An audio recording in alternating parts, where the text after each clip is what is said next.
The Ottoman Empire Conquest and Consolidation Second Part. In 1463, while the Bosnian campaign used most of Mehmed's resources, war broke out in the Peloponnesos. Early in the year, Turhanoglu Omer had seized the Venetian town of Argos, and it was this incident that finally led the Venetian Senate, alarmed for some time by Mehmed's conquests in the Peloponnesos and the Aegean, to declare war. At first, events seemed to justify Venetian calculations. By the end of 1463, Venice had retaken Argos, occupied Monemvasia and gained control of much of the Peloponnesos. In the Aegean, the Venetian fleet captured Limni. Diplomatically, Venice had constructed an alliance, which included the King of Hungary, the Pope, the Duke of Burgundy, and, in the east, the Karamanids. The involvement of Hungary produced immediate results. On Mehmed's withdrawal from Bosnia, King Matthias Corvinus invaded and captured the fortresses of Svekvaj and Jajce, and next year, a Venetian fleet attacked Lesbos. In 1464, however, Venetian plans collapsed.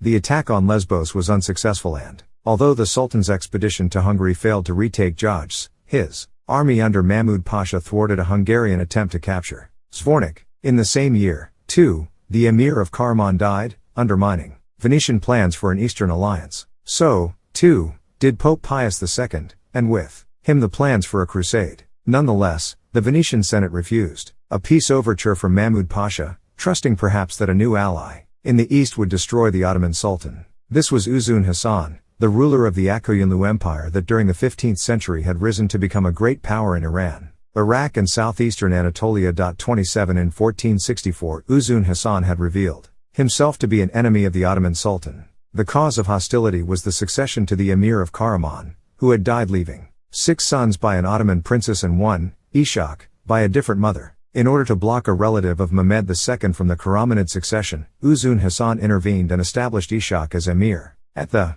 same time, he sent an embassy to Venice, proposing an anti-Ottoman alliance. This proposal Venice accepted, leaving Mehmed to face an alliance of Venice and Hungary in the west and Uzun Hasan in the east. When, in 1465, he prepared an expedition to salvage his position, his troops refused to fight. Constant war had left them exhausted and impoverished. Nevertheless, the Allies did nothing. Instead, in 1465, Mehmed sent a small force to Karaman and ousted Ishak, placing his own cousin, Pir Ahmed, on the throne. With the danger to his eastern border lifted, in 1466, the Sultan led an expedition to the west. His target was Skanderbeg, George Castriot, who had reoccupied his father's domains in 1444, and since then resisted Ottoman attempts to recapture his lands. By the end of 1466, Mehmed's army had confined him to the stronghold of Kruya. In the winter, however, he traveled to Italy and, having obtained troops from King Ferrante of Naples, was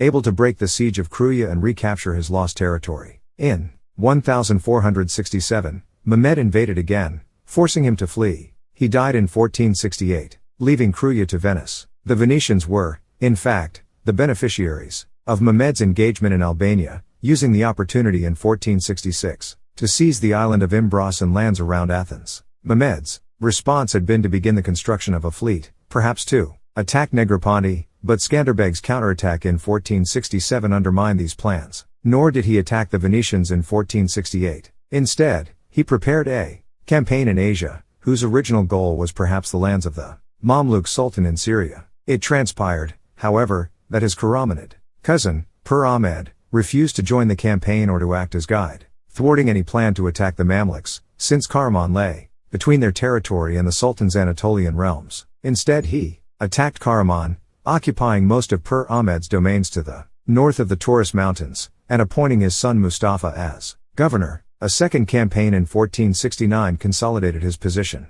Much as Mehmed's absence in Albania in 1466 had given Venice the opportunity to seize Imbros and part of Attica, the Karamanid campaign gave the Venetian Captain General Niccolo de Canal the opportunity in July 1469 to pillage Ines on the coast of Thrace. This time, however, the reprisal was quick. In June 1470, a fleet, which an observer estimated as consisting of 400 ships, left the Dardanelles, while the Sultan led an army overland. The destination of both was Negroponte, the Venetian island off the east coast of Greece. The Ottoman fleet was too large for de Canal to engage, and he remained an observer as the Ottoman troops crossed a bridge from the mainland, pillaged the island and captured its capital, Halkis. With the fall of Negroponte, Venice had lost her most important strategic and commercial center in the Aegean, but this was not the only blow. After the conquest of the island, an Ottoman force under Has Murad Pasha, a scion of the Byzantine imperial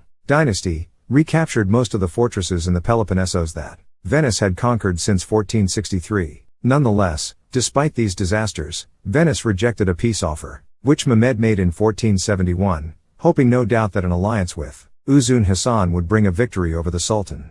Conflict between Mehmed and Uzun Hasan was indeed inevitable, the issue being who was to dominate Karaman. Despite the Ottoman campaigns of 1468 and 1469, one of the Karamanid princes, Qasim, had rebelled and, at the time of the Ottoman siege of Negroponte, had attacked Ankara. In reply, in 1471 and 1472, Mehmed sent 2 expeditions to Karaman, subduing not only the north of the country, but also the mountainous interior down to the Mediterranean coast. It was during the second of these campaigns that Uzun Hasan attacked, claiming that he would restore the fugitive Pir Ahmed to the throne of Karaman, and Kizil Ahmed, son of Isfendiar Ulu Ismail, to Sinop. To coincide with his incursion, the Venetians made destructive raids on the Ottoman ports of Antalya and Izmir. Mehmed's son, Prince Mustafa, repelled the Akoyanlu incursion, but only after it had caused much damage and captured the city of Kayseri. In anticipation of another Akoyanlu attack in Anatolia, the Venetians, in early 1473, organized a partially successful sabotage of the Ottoman naval arsenal at Gallipoli, and in the summer landed artillery on the Mediterranean coast ready for Uzun Hasan's agents to collect. On behalf of the Karamanids, they captured Salifke, at the foot of the Taurus Mountains. In the meantime, Mehmed prepared an army to fight Uzun Hasan and marched eastwards. In their first encounter, on the upper Euphrates, in early August 1473, the Akoyanlis defeated a detachment of the Ottoman army but, in a battle near Babert, Uzun Hasan fled, terrified by the Ottoman artillery. He had no guns himself, and had never collected the ones which the Venetians had left on the Mediterranean shore. The defeat of Uzun Hasan allowed Mehmed to attack the allies of the Akoyanlu Sultan. In 1474, he directed raids from Bosnia into the Venetian mainland, and began a campaign against Venetian strongholds in Albania with an assault on Scutari, in the north of the country. The siege failed, probably through fear of a Hungarian attack. In the same year, Gedik Ahmed Pasha led a campaign against the last Karamanid stronghold within the Taurus range. By 1474, the Emirate of Karaman was extinct. Venice in the meantime continued to believe that it might still be possible to conclude a peace with the Sultan, or to construct an anti-Ottoman alliance involving the princes of Italy, the King of Poland, the King of Hungary, or the Grand Duke of Moscow. Hopes increased. In early 1475, when Suleiman Pasha, the Ottoman commander at the siege of Shkodër, led his already exhausted men to Moldavia to punish its ruler, Stephen, for not paying the tribute due to the Sultan. Stephen routed Suleiman Pasha's army, inflicting heavy losses and raising the hopes of the Venetian ambassador to the Sultan that he could negotiate a peace. All he received was a promise that the Ottoman fleet would not engage the Venetians for 6 months. The Ottomans kept this promise since, in 1475, the fleet sailed against the Genoese town of Kaffa, Feodosia, in the Crimea. The occasion for this was a call for assistance from the Tatar Khan of the Crimea, whose lands surrounded Kaffa and who now, as a result of a feud within the ruling family, found himself a refugee in the city. The fleet, under Gedik Ahmed Pasha, captured first Kaffa, and then the Genoese town of Tana, Azov, at the mouth of the Don,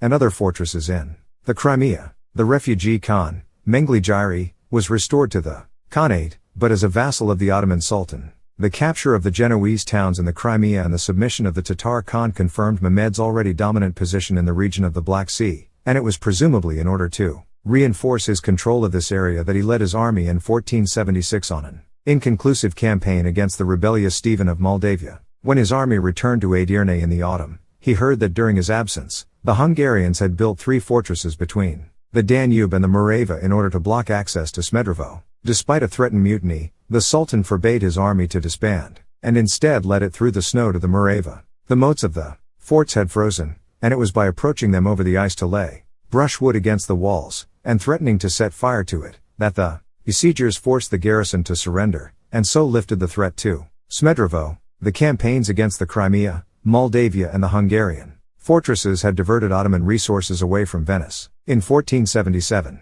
however, the Sultan attacked the Venetian town of Lepanto, Navpaktos, on the Gulf of Corinth and Skanderbeg's old citadel at Kruja. Both sieges failed, but the same year saw a raid into the Venetian mainland itself. In 1478, there were renewed assaults in Albania, where the first place to come under siege was Shkodër. It was also the last to fall. Before the Sultan arrived at the town in person, he had already secured the surrender of Kruja. At Shkodër itself, he realized that the citadel would not succumb until he had taken the surrounding places. To this end he sent detachments to capture Zabliak, Drisht and Lejje. In the early autumn, the main body of the army departed, leaving Evreno Solu Ahmed to continue the blockade. Venetian attempts to send reinforcements to Shkodër failed.